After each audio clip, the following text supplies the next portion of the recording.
C'était pas aisé de départager les gagnants parce qu'en fait, il y a beaucoup de qualité, c'est vrai. Après, il y a des petites choses qui font la différence, qui vont être la manière de s'exprimer, la manière de présenter la thématique, la manière de fouiller la thématique et de petites subtilités qui sont de l'ordre de la quintessence des mots utilisés. Très, très souvent, j'ai vu des candidats qui sont passés et qui parfois utilisaient des mots mais sans peut-être en cerner toute la plénitude. Ouais. Ce qui fait que on pouvait se retrouver avec des phrases qui étaient parfois contradictoires. Donc c'est bien d'avoir un beau test, Mais il faut savoir. mais c'est encore plus important d'avoir un texte qui est concis, d'avoir une trame qui va du début jusqu'à la fin. Voilà, justement.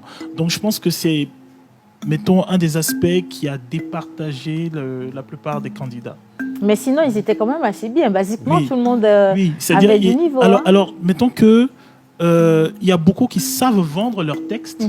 Maintenant, là où peut se situer la différence, c'est la quintessence du texte. Donc, si par exemple, il tombe sur quelqu'un qui a l'écoute, quelqu'un qui lit beaucoup, quelqu'un qui connaît, comment dirais-je, la polysémie des mots, et ainsi de suite. Oui, ça peut poser problème s'ils sont, comment dirais-je... Regardons sur ce détail particulier. Voilà, s'ils sont très peu regardants sur ce détail, oui, ça peut créer problème, ça peut les desservir.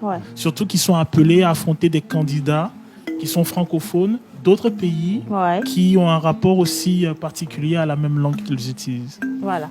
Clairement, c'est pour dire simplement que même si vous avez été bon, vous pensez avoir été bon, mais les membres du jury ont d'autres critères sur lesquels ils se sont basés qui peuvent être avantageux pour vous ou sinon, dans l'autre sens, des avantages quand même.